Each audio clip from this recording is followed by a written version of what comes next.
Hello and welcome to episode number 1 of Gekkota Radio. In this episode, we're going to take the time to introduce ourselves, tell you why we're into geckos, what are we keeping, what do we hope to keep, and what we hope to bring you with this podcast. We will bring you an episode once a month, and we hope to help you better understand how geckos work and the joy that you will have both keeping and even seeing them in the wild. Let's get into the show.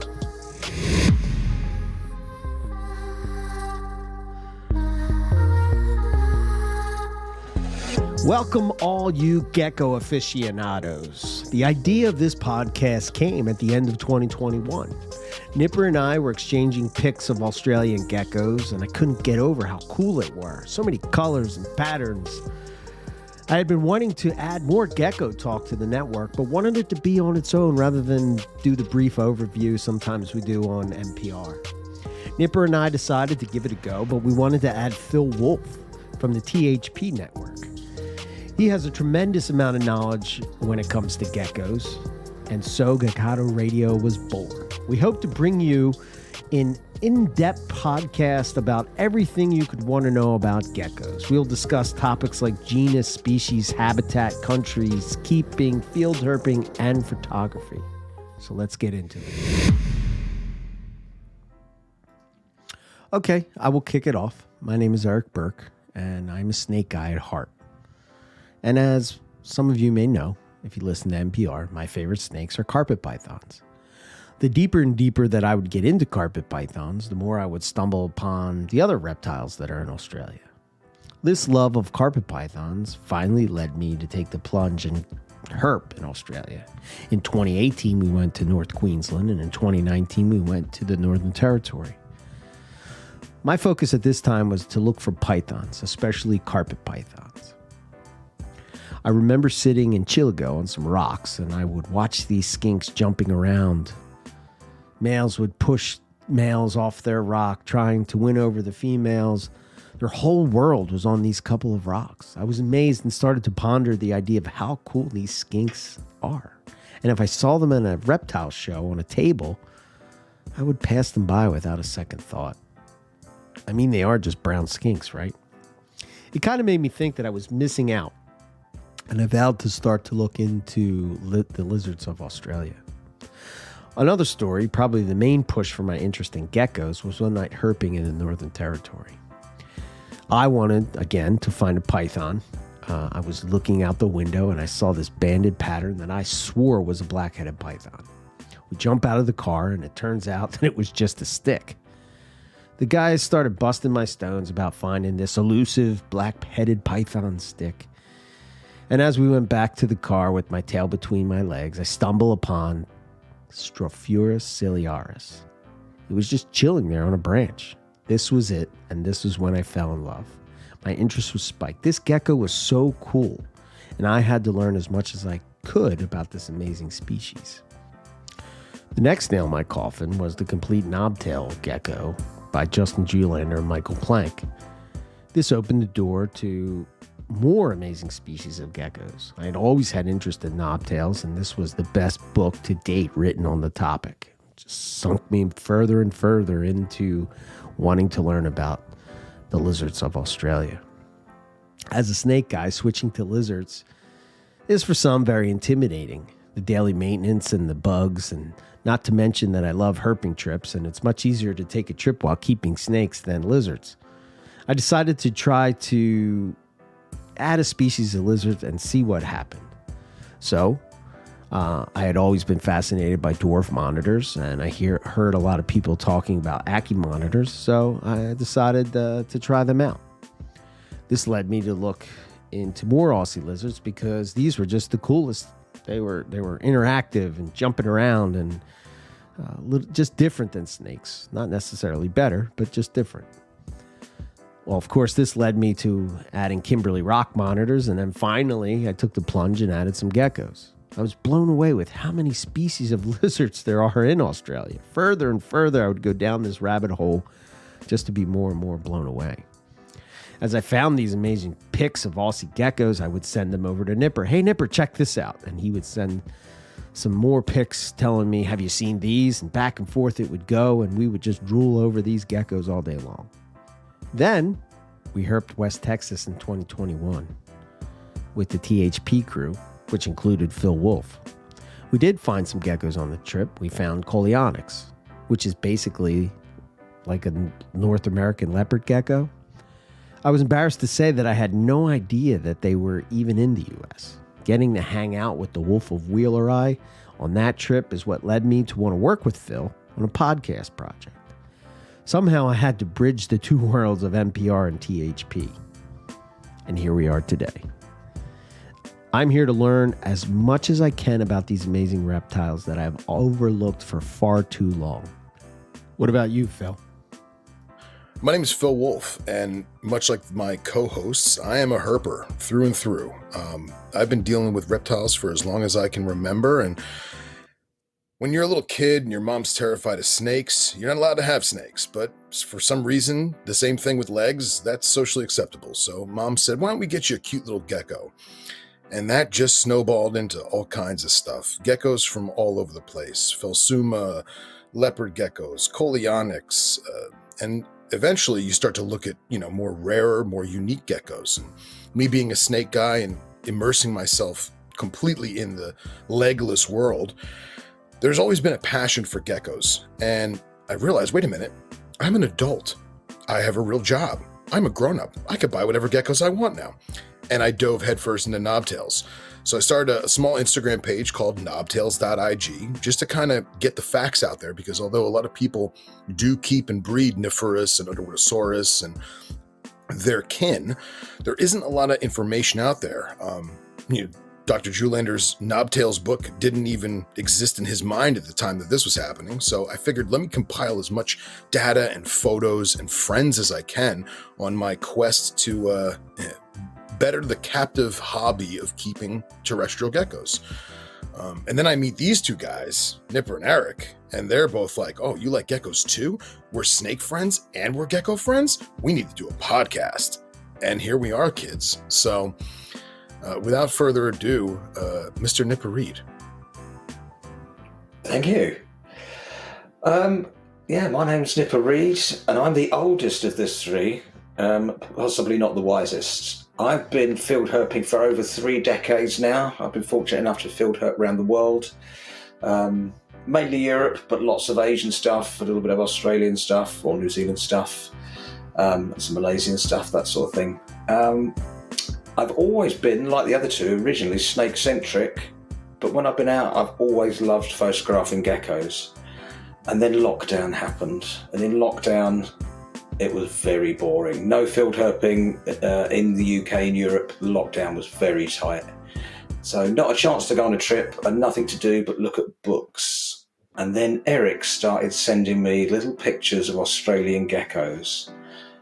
And it was just like crack. And I started revising and learning about Australian geckos. And then Eric turned me on to some field herping videos by Frank. I'm not even going to try and say his surname, I'll crucify it. But you know who I'm talking about, the Reptilian Diaries chap, super chap. And his field herping stuff in Australia with the geckos totally inspired me, to the point where now in my building I've actually moved out quite a lot of larger snakes, and I now have racks and racks of Exoterras full of various geckos, and I see it just getting worse and worse and having fewer and fewer snakes and more geckos. So that's where we are at the moment. All down to Mr. Burke. It's totally his fault. He's cost me a fucking fortune. I'm looking forward to chatting geckos with these guys. Let's talk about 2022 herping. Now that the world is starting to open back up, what are your plans? What are your target species? What do you hope to find? Let's start with you, Nipper.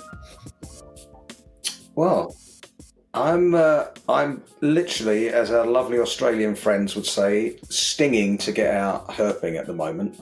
My first trip is only in a few weeks, and I'm off to Bulgaria and Romania, as long as the war in the Ukraine doesn't spill over the border. So I've got a number of targets there, of which one of them is the bent-toed gecko. which is it used to be Koch's gecko, but they've recently split it. So I thought I'd seen all the geckos in Europe, and then some clever taxonomists have come along. They've split the geckos in Europe even further. So then there's 4 new species of bento gecko in Europe. I've seen a couple of them. I've still got 2 more to see, and I say one of them hopefully we'll find along the coast in Bulgaria. So that's my first trip. Also on that trip, I'm after some snakes I haven't seen. There's a couple of snakes that I still want to see or get better photographs of. The blotch snake and the red whip snake. And there's also a newt I haven't seen, which I should be hoping to get some photographs of, which is Montandon's newt. And then the month after, I get to go with the lovely Eric to walk around Arizona. And my number one target for Arizona that's non-rattlesnake is Coleonyx. I will be absolutely giddy if I find any Coleonyx. I keep a lot of Coleonyx at home at the moment, and I think it's a fabulous genus. And to see one in the wild will be absolutely amazing. So yeah, Coleonyx is my big gecko want for the Arizona trip, along with the obvious rattlesnakes, particularly the ring-nosed rattlesnake.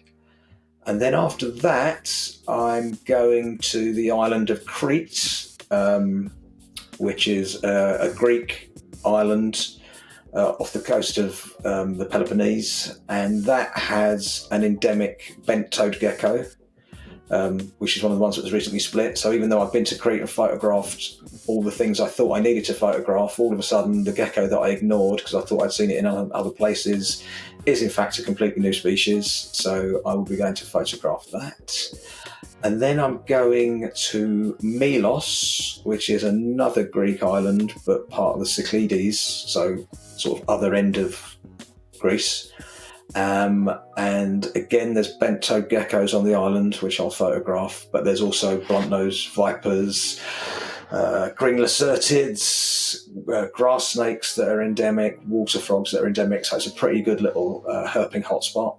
And then, if there's any time and finances left, and if my missus will let me go away again, I want to go to Samos Island and photograph some of the rock lizards and geckos that are there. And that should see me up to 2023, when my first big trip will be Philadelphia, PA, where my plan is to see as many Philly herps as possible, like hellbenders and timber rattlesnakes. So that's where we are at the moment. Copperheads. Copperheads, yeah. You don't have geckos in Philly, but no. Everything else is really, really cool. Right. I would like to get a sneaky trip in to see Phil in Florida, though, because he has shed loads of local geckos, which he's got the reef gecko and spherodactyls and all that sort of thing. Yeah, and I was going to ask you, those bentos in Greece, are they now the same genus, a Critodactylus, as the stuff in Southeast Asia? Wow, so they took a Greek gecko and joined it in the same genus as something in Southeast Asia. Very interesting. Yeah, they if you're talking bento geckos, they're quite widespread. So you once you're out of Europe, you're looking at Turkey through sort of like Eastern Russia, that sort of area, going round across Turkey into Asia. Very cool. Like Nipper, I'm itching for field herping, and we have 2, possibly 3 trips this year. First one is Southern California, where we hope to find Philodactylus xanthi, which is the leaf-toed gecko, which is one of the, I think there's 3, well, there's how many species? 5 species in the U.S. of gecko? Is it 3 or 5? If you're counting mainland USA, mm-hmm. And it depends, because some are in Mexico and bleed over the border. Mm-hmm. So you're probably looking between 5 and 7 species that are non-introduced. Okay. Well, that would be one of them, and that's right in that area. And then obviously the trip to Arizona with Nipper will be Coleonyx. That would be the one to find. And then probably my most exciting trip would be heading back to Australia. And we're supposedly headed to northern Queensland, So up in the Iron Range area, possibly flying into Cairns, and then depending on where we actually go, it depends on what species we would see. But I would like to find Carphodactylus, Nephuris asper, any of the leaf-tailed geckos. I mean, the idea that these species are found in these little tiny pockets just blows my mind. And like pocket to pocket means species to species. And similar to the skinks of what I talked about, they just live their entire life on a few rocks or in this gorge or whatever it would be. Let's see what else. The box pattern gecko, any of the Oidura. So yeah, that's the hope for me as far as geckos go. What about you, Phil? What you got planned? Well, I don't get a lot of time off, so a lot of my herping is done local, and a lot of my time is spent in the cane fields of Florida, the Everglades, some of the sandy hill country, some cypress heads and cypress regions, a lot of flag pond herping, but there's no geckos there at all. So my first priority in terms of geckos is finding Spirodactylus natatus, which is the Florida reef gecko. There's a pocket of them about 20 minutes from my house, but the problem is it's all state land or private property. So you basically have to go onto public state land and be discreet and bring your camera and, don't touch anything. And then now I got to find some friends of friends who own property on the beach because Spirodactylus natatus does not live more than 1 mile inland from the ocean. So you basically got to find people's houses and backyards that are friendly to you and that are on the beach or on the intercoastal barrier islands and go from there. So that's going to be priority number one. And because I will not be herping outside of my state for the rest of the year, that's it for, desirable lizard species for me. But because I live in South Florida, because there is copious amounts of invasive gecko species, I've basically got a laundry list going of stuff that I can find in my Tri-County area. Most of it is going to be a lot of Hemidactylus species. There's, I think, 6 or 7 different Hemidactylus species that I can find in my county alone. And then you've also got tokay geckos and a handful of Phelsuma. So I think Standing Eye, Garandus, and one other one, Laticordia. So those 3 I have spots for. I'm hoping to get them this summer. And depending on who owns the property, maybe I'll keep them, maybe I won't. I don't know. And but I've basically given up on trying to physically catch a tokay because where they're found by me, they're on apartment buildings, and it's like 7 to 10 stories up. So, and they're on the side of the building. So unless you can get balcony access to one of those condos and you have like a pool skimmer, you're never going to catch that lizard. So I'm going to try and borrow a high def telephoto lens and see how close I can get without actually like falling off the top of the building. So, but that's my gecko aspirations for 2022 in terms of field herping. That's great. I've got to be honest. As you know, I'm a long-term venomous keeper, and I've kept some quite serious species in the past. And the thing, every single thing I've kept over the last 30 odd years, the thing that frightens me the most is tokay geckos. They are just angry monsters. They're super, super scary little things. Yeah. Meanwhile, Tyler Brooks from the Kinixis Working Group, he has like a small family unit in his tortoise barn, and he sends me random snapshots like at least once a week. He's like, "When are you coming to get these geckos?" They're making more babies. There's a family unit. They're talking to each other. Please save me from said geckos. Yeah, they are scary. And I cannot believe that you can just walk out of your apartment and collect gold dust geckos, because I'm in the process of buying some and they're costing me a lot of money. So that's depressed me no end. Well, it's not as common as, some of the Anolis species, but if you know people and you know where to go and you get an idea of what's going on, there's a lot. I think we've got 14 or 15 invasive gecko species in my Tri-County area. I know that is, wow. In terms of, the biology of it all, that's really, really bad. But in terms of just being able to go and see these great species, that's amazing. I would love that. I mean, to see. Well, what I think is interesting is despite it being an atrocity that we have these invasive animals destroying whatever they're destroying, they're really not destroying anything that isn't already destroyed by humans, because they're living in isolated urban pockets where it's a bougie high-rise condominium where, each condo is $2 million each, and no one's going to mess with them, and there's also no other animals living there except for them. Yeah. So it's kind of cool, and it doesn't really affect, the Florida ecosystem per se, because we already bulldozed what they're living in. I was going to say, so we've talked about what we're going to try and see in the wild. So what are we actually keeping at the moment? What's in our collections at the present time?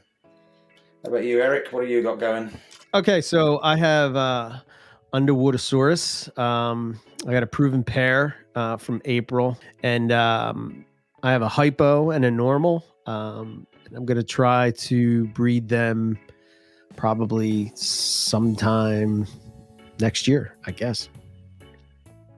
I also have a pair of, I don't know if it's a pair, but I have Oedura melanus. I got those from Dustin Grand. Very cool little geckos. I guess for me, the thing with the geckos is I kind of had the monitors started with those. And I figured since I'm dealing with bugs, why not add geckos in? So that's the pair, the two species that I have at the moment. And I look forward to adding some more. But we'll get into that. What about you, Phil? I know you've got a shit ton. What have you got? Well, I don't have as many as I'd like to have right now. I downsized the collection quite a bit over the past, say, year and a half. As terms of tropical stuff, I was only keeping Coleonyx metratus, and I was focusing on a particular, like, bold, broad-banded, which from what I gather is northern Honduras. And I was basically keeping a small little colony of them. And I realized that I'm not a tropical guy. I'm an arid and desert guy. So those actually went to my good friend, Chris. And right now, just looking at the room. So I've got 1.2 Underwoodosaurus milli, all of which were produced by Leland Ward at DW Geckos. And I bought them all as unsexed babies. And what's crazy is Leland is so good and with his geckos, and he has such a keen eye for patterning and bloodlines by looking at parents in relationship to offspring, that he literally holds these two geckos and he goes, this one's going to be a hypo and this one's going to be a normal. And I said, well, I kind of want just normals. I want wild type.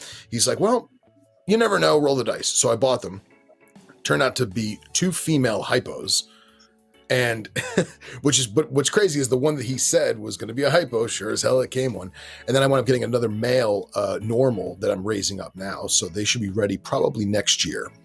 And then I've got a large group of Nephrus cinctus, excuse me, I'm stumbling my words as I look across the room. And they've been pains in my ass because they're all proven breeders and they all throw eggs. And the males want to breed anything that moves. But for whatever reason, the girls this year have just been not receptive. So I'm going to change around some of my enclosures and try and move around some temperatures and see if I can kickstart some stuff. I've got one lone Nephrus vertebralis, and that's because his girlfriend passed away unexpectedly. So until I can muster up the gumption to get him a girlfriend, he's all by his lonesome. And I think that concludes it for geckos right now. Yep, that's it for right now. Grand. Right.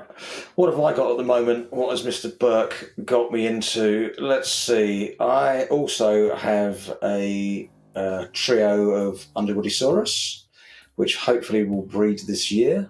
I have some Strophaurus williamsi, Strophaurus cyanocauda, and Strophaurus ciliaris. So the ciliaris should be big enough to breed towards the end of this year, which is good. I have Oedura manolis. I've got two of those. I've got a nice pair of Oegira Castle Nowie, which are absolutely stunning. I have got Coleonyx brevis. I've got 2 pairs of those. I've got 2 pairs of Coleonyx variegatus. I've got 4 pairs of Coleonyx mitratus. What else have I got? I've got some cave geckos. I've got the Bagueneliensis from the little tiny nature reserve in Henan. I've got Phelsuma standing eye. Got a couple of pairs of those. Got a couple of pairs of Phelsuma grandis. I've got Phelsuma kochai. I've got morning geckos. I've got what else have I got? Oh, I've got a Hemidactylus. Got lots of Hemidactylus. I've got a lot of Hemidactylus wild in the snake building. They just live in there quite happily and drop eggs all over the place. I've got Moorish geckos, and I've got Turkish geckos as well. And I've got golden geckos, again, which are wild in the building, which I had 5, which have escaped. And now they just happily, I see them every now and then, and they eat up all the crickets that I drop or the spiders that come in on bits of wood and that sort of thing. I think that's everything for the minute. Eric, we're slacking. We're slacking real bad. You are. I've got more American geckos than both of you put together. Put to Gecko? So, put to Gecko. So, for shame. Well, if it makes you feel better, I'm talking to someone right now about getting another 1.3 Cinctus, so fingers crossed. Okay. Yeah, that's my next. That's the direction I'm aiming in. If we're going to talk about what future plans we've got, or what species we'd like to get this year, knobtails are very, very high on my list of what I want to get. Good, it's about time. It is about time. I want to get a lot more of the cave geckos because I think they are absolutely amazing. They're really readily available in Europe. The prices aren't too sinister. Is there a particular species of knobtail you want to add? Well, I'd like Amia, but I don't know what the prices are like in the States, but the prices are savage for those in Europe. You're looking around, $500-$600 for unsexed baby. Yep. Yeah, probably about the same. And if you're talking a sex female, you're looking about 800. Yeah, that's about the same here. That's about the same. So it's quite an investment. But I will probably go for Cinctus because they're the cheapest over here. I want to try and get Undibullisaurus husbandi if I can. They're available in Europe. I think it's a stunning thing. Yeah, as far as I know, only Secret Labs in the U.S. has them right now. I mean, 1 or 2 other people that are smaller breeders might have them, but they're not as they're nowhere near as prevalent as normal Millie. No, I think I prefer them, to be perfectly honest, but they're not. They're much rarer in the hobby over here. I'd like some Bayonne's gecko, another tiny little Australian species. They're not too expensive, and they're readily available. I want more Strophs desperately. I have a huge list. I definitely want to get hold of some Eldery. I need Spinigerus.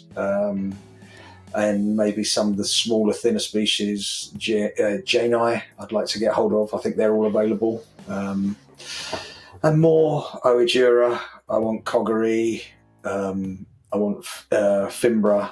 All of those. Which what was the one I saw the other day? Cincta. They're available as well. So there's quite a few.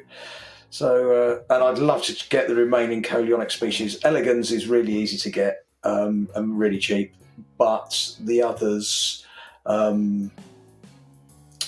Coleonyx, I think it's Gypsicolus, the one from the little island off of the Baja Peninsula, which have technically never been exported anywhere because it's a completely protected area. People in Europe have got them, so I would like to see if I could get hold of some of those. And Svitaki, again, not many people are legally supposed to have kept them, but I believe they're available if you know the right people. So yeah, I think that'll be. And I would also love some chameleon geckos, but they are absolutely extortionate over here. You're looking at about $3.5 a pair. Yeah. So that's my wants for this year. We'll see what money I've got left after travelling and various other things. But I don't see myself buying other apart from some rattlesnakes. I don't see myself buying many snakes this year. I think it'll be predominantly geckos. I still have empty exoterras, believe it or not. So it's still You do? I do. That's good. I'd actually also I'd like some reef geckos. So I might try and get hold of some reef geckos as well, because I think it's a fascinating little species. Yeah, man. 100%. 100%. Yeah. So what about you, Phil? Anything apart from the knobtails you're after? To be honest, I don't like speaking ill about him because he's right next to me, but that male vertebralis may get traded out for something because no one wants to sell a female vertebralis without another male.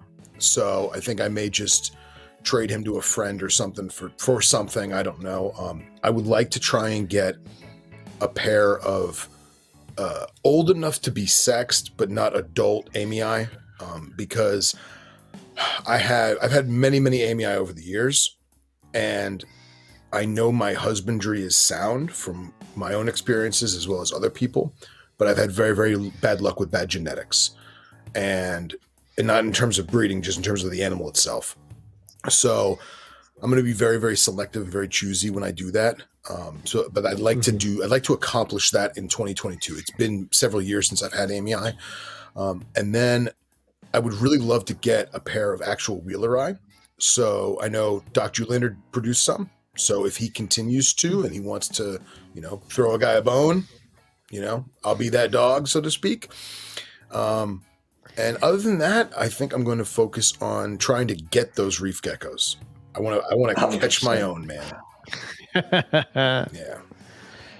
They're not protected. No, not at all. And there's a huge debate because, and not to get too crazy on the whole Spirodactylus in Florida thing, but there's research papers from reputable academics saying, oh, it was from the 1500s. It was, imported here introduced accidentally because of, pirate trading in 1529 or whatever the hell they say.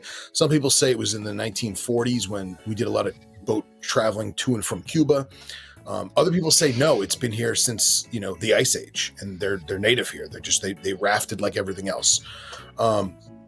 So you've got biologists and academics in academics right now saying that they're being destroyed because of global warming, climate change, and the oceans rising, and their habitat's getting flooded out with seawater, and they live in the sea grape leaves, and those sea grape leaves are being destroyed from rising tides.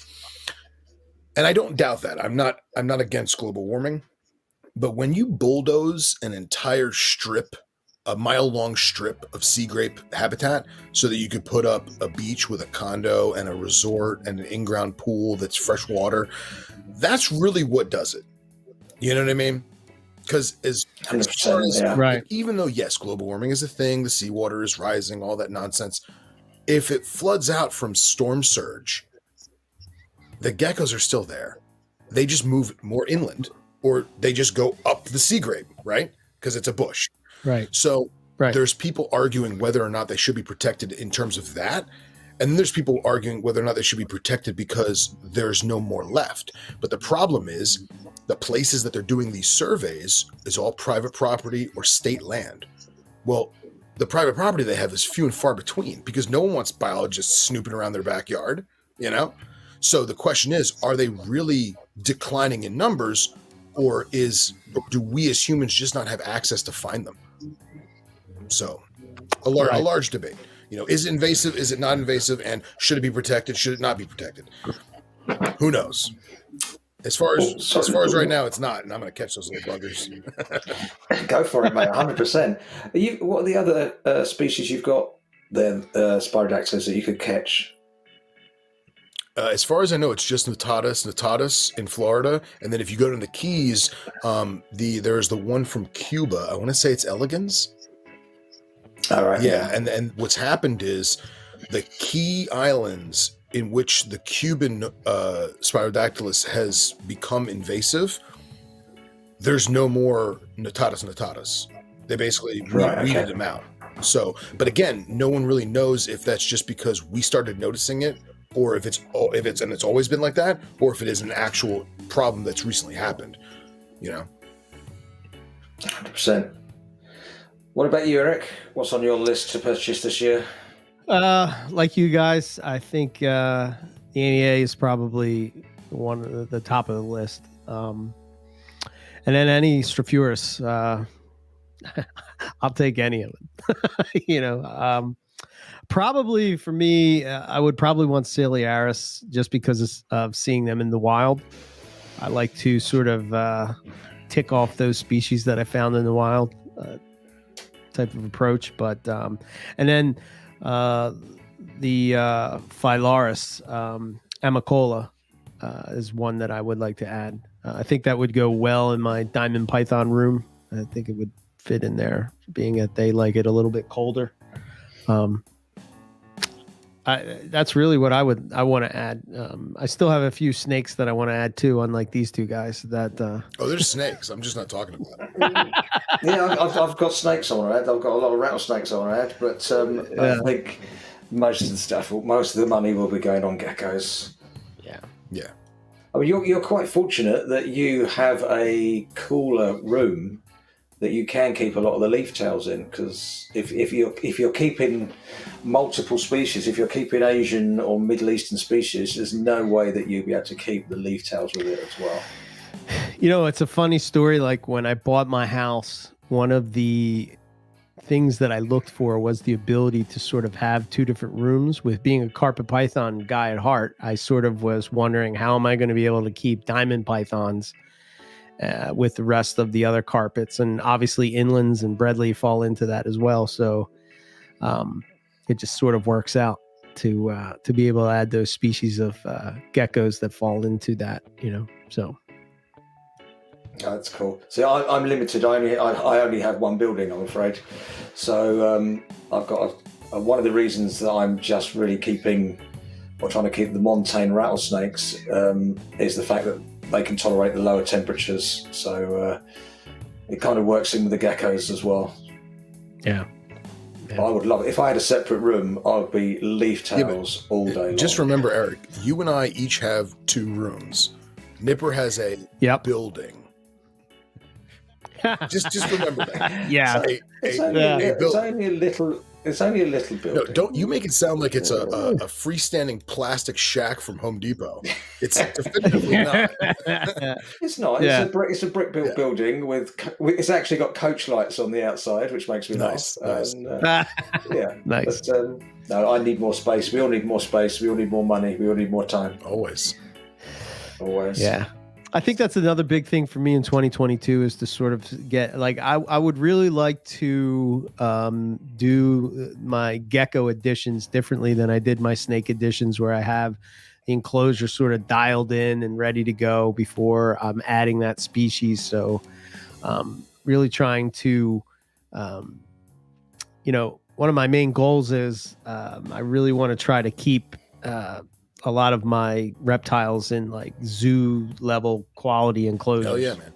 Which is a huge undertaking, but I think for myself, I find way more enjoyment in observation, and I'm going to learn way more than and even like the internet. Even with my knobs in racks, the Nephris all in 32 quart racks, I try to do the best I can to make it as naturalistic as possible in the rack. So I've got lighting, you've got different hides and substrate and decor, what have you. So I want to expand that and give them bigger space with more stuff, because I can't have, not to be rude to Nipper, a wall full of Exoterras. You know what I mean? 100%.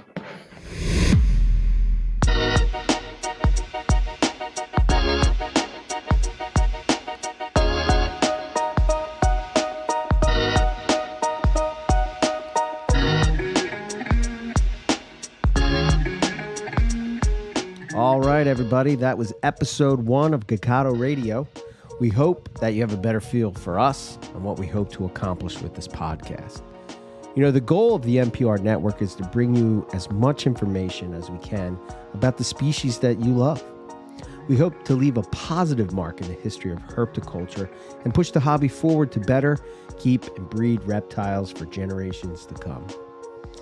Whether we are talking about how to keep a species or someone's observations from the field, we hope that this content that we are bringing you will get you thinking and making your own observations so you can leave your mark on the hobby. In the next episode, we're getting into the weeds with U.S. geckos. We will hear from some people that keep them in captivity, what their approach to keeping and breeding them is.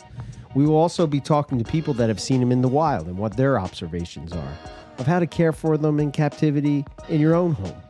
Until next time, remember to share your knowledge with others, and ultimately, you're giving thousands of reptiles a better life. We're out.